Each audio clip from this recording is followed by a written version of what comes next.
Hey everybody, last week they showed the Starfield gameplay reveal trailer during the Xbox showcase during this summer games season, right? And I thought it looked cool, right? It looks like Fallout in space. I think it's kind of what everybody was expecting. However, I think the thing that people weren't expecting was how large this game actually is, how much there is to do in it. Todd Howard himself said that there's going to be around 1,000 planets that you can explore, right? And I think that that's super cool. I think it's great that they are releasing a game with that much content. But over the course of this week, the more I thought about it, the more I was like, you know, when is a big game too big? Do you understand what I'm saying? Like, at some point, you hear that a game has 1,000 planets in it, and you're like, wow, that sounds like there's a lot going on there, but is it all good? Am I going to have time for it? And I kind of want to explore this question on a personal level and on a sort of like diminishing returns level, whether it's quality versus quantity. So, on a personal level, I know everybody is basically in a different boat, right? Everybody's got a different set of circumstances in their lives at this point, right? Believe me, I've had my fair share of gigantic games that I've played for a long time, right? I played through Fallout 3 and 4, spent a lot of time in those games, I played Breath of the Wild, which I spent like 60, 70 hours in, which is a lot for me.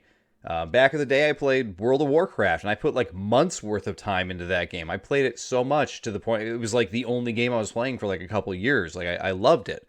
So I've had my experiences with MMOs and just gigantic RPGs, right? But me personally, and like I said, everybody else is sort of at a different stage in their lives, so they can spend more or less time on what they want to do. At this point in my life, I'm a dad, and I work full time, and I have other things I got to do.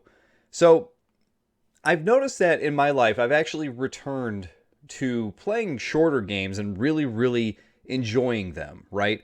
Just recently, just this past week, they came out with the new Teenage Mutant Ninja Turtles game, Shredder's Revenge, which is an excellent game, by the way. But what I loved about that game is it's a quick arcade game, and me and a couple of friends played it online together, and we got through it in one night. And I was like, you know what? I enjoyed this game so much. It only took us like 2 to 3 hours to play through, between breaks and everything else that we had to do to get up to do other things. And I was like, you know what? I want to play through this again at some point. And we don't have to jump right into it, this weekend. We don't have to jump right into it next week or even a month from now. But a couple months down the line, we should play through it again. And, I remember that's what I used to do as a kid. Games were a lot shorter. You played games on the NES and the Sega Genesis. And if you played through a game, it took like at most like a couple hours, unless there were of course the RPGs here or there that were coming out back then on Sega Genesis, like Phantasy Star and whatnot, that took longer. But for the most part, you rented a game. Majority of them were gonna like you could be done with them in a few hours, And then at that point, it was just the whole case of getting better at it, that kind of thing, And with the new TMNT game, it's kind of the same thing, right? But I was just very happy that I was like, I can pick and choose what I want to do with my time now. I finished the game, and now I can choose whether I want to come back to this, at some point and jump to something else or replay it again right now. And I can't really do that with something like Starfield. Now, again, I'm not taking anything away from Starfield or big games. If you have all the time in the world to play these games, I'm actually jealous, I'm glad that you do. But for me personally, as much as I'm looking forward to playing a bit of Starfield, I feel like that's all I'm really going to get to play of it is just a bit, right? Because some nights I don't even get to play games. Some nights I get like a half hour. Some nights I get the whole night. But it's very rare when that happens. And when I get the whole night, that usually means like at most I got like 2.5, maybe 3 hours of game time, And that time will be spent like doing what I'm doing right now, like recording a video or maybe working on a different project. So, I have a lot of other hobbies and projects I like to work on too. So it's like like I said, maybe I won't even play games on a free night. So for me to sink like hundreds of hours into a game like Starfield, man, it is a really tough sell for me. So like I said, for those of you out there who have the time, who can spend it on games like that, I'm truly jealous because Not that I dislike my life or anything like that. I really like my life and where I'm at right now, and I just meant more jealous that I'm not back in my younger days where I could do that anymore. I wish time were infinite, right? I wish I could have my son and when he goes down to sleep for the night, I have like 10 hours to play games. But truth of the matter is I don't. I got to get good sleep because I got to wake up and go to work in the morning, and then I got to work my 8 to 9 hours of work that day to make sure I have money coming in for the house, right? So it's a very delicate, strange balance. Anyway, enough personal stuff. Like I said, I know everybody's sort of like in their own zone and in their own boat when it comes to life circumstances and stuff. But I also wanted to talk about this, on a different level here. Where at some point when you're building a video game, when is it just too big? When is the game just too much, right? And I guess that line is easily drawn at the point where the levels are, they're just like not interesting anymore, right? I did hear somebody talking about Starfield, and this is kind of what triggered me thinking about this, but they were like, when someone mentions that you have like 1,000 levels in your game, you're like, well, depending on how long it took you to make this game, Starfield they've been working on for quite some time, so I doubt there's going to be too many stinkers in the game, but you never know, right? We haven't played it. But they're like, some of these planets are just going to be like a real boring, like you land and there's nothing there planet, right? Now, those of you might remember the game No Man's Sky when that came out. And, that has been updated and reiterated. And they've done all kinds of stuff to that game to bring it to where it should have been, I guess, when it was released, right?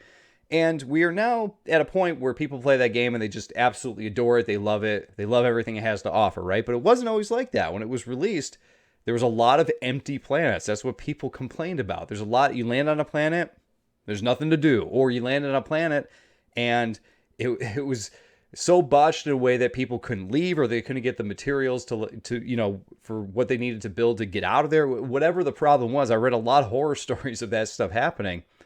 And we know that with Bethesda, that they tend to release games that are a little bit botched, right? And we kind of come to expect it. We come to expect that Bethesda jankiness, right? You kind of like are ready for the dragons that are going to, fly backwards, and you're ready for the guys when you hit them with your axe, they go flying across the world, right? Like, that's the kind of stuff we're looking forward to seeing, right? But the things we're not looking forward to seeing are kind of, some of the stuff that we saw with Fallout 76 when they rushed that one out the door. They said they've learned from that. But at the same time, it happened, right? So could it happen again? Sure, potentially it could. And that could mean anything for Starfield, right? That could mean like half of these planets are boring and there's nothing going on. You land on them and you build a base or something, and it's like, oh, I guess it's just an empty planet that I have a base on, right? There's nothing to mine. There's nothing to find. There's no monsters. There's nothing interesting going on.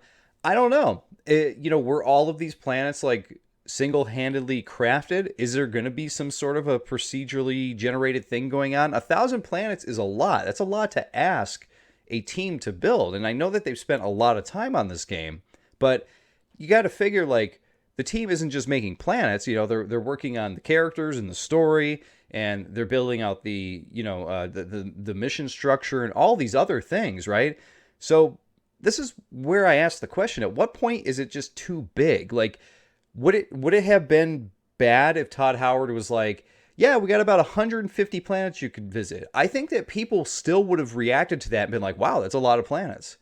Saying 1,000 planets, you're like, there's got to be some sort of like, waiting for the other shoe to drop here. It's like, yeah, there's 1,000 planets, but what's the catch here? Are 75% of them just like lame, and you kind of have to pick and choose which planets which ones are going to have cool stuff and which ones are going to have nothing?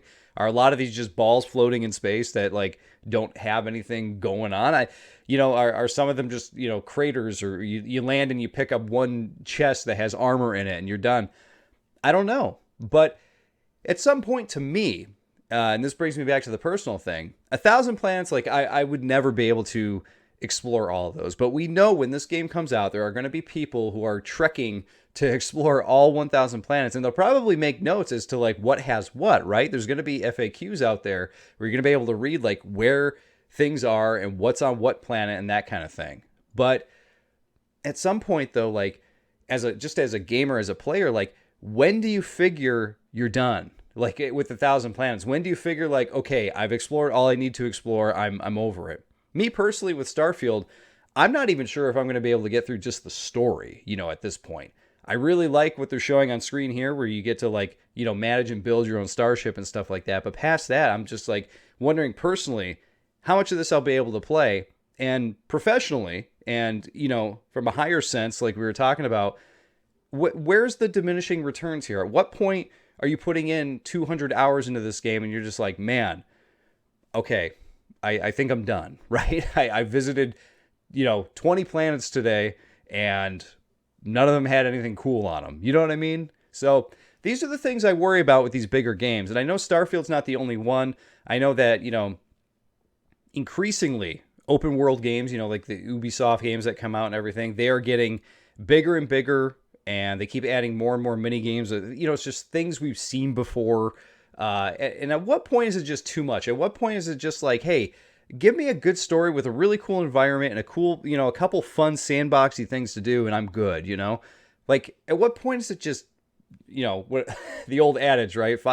10 pounds of shit in a 5-pound bag, right? Like, when do we reach that point? But there you go, everybody. That's what I've been thinking about this week. Games that are just too big for their own good, possibly.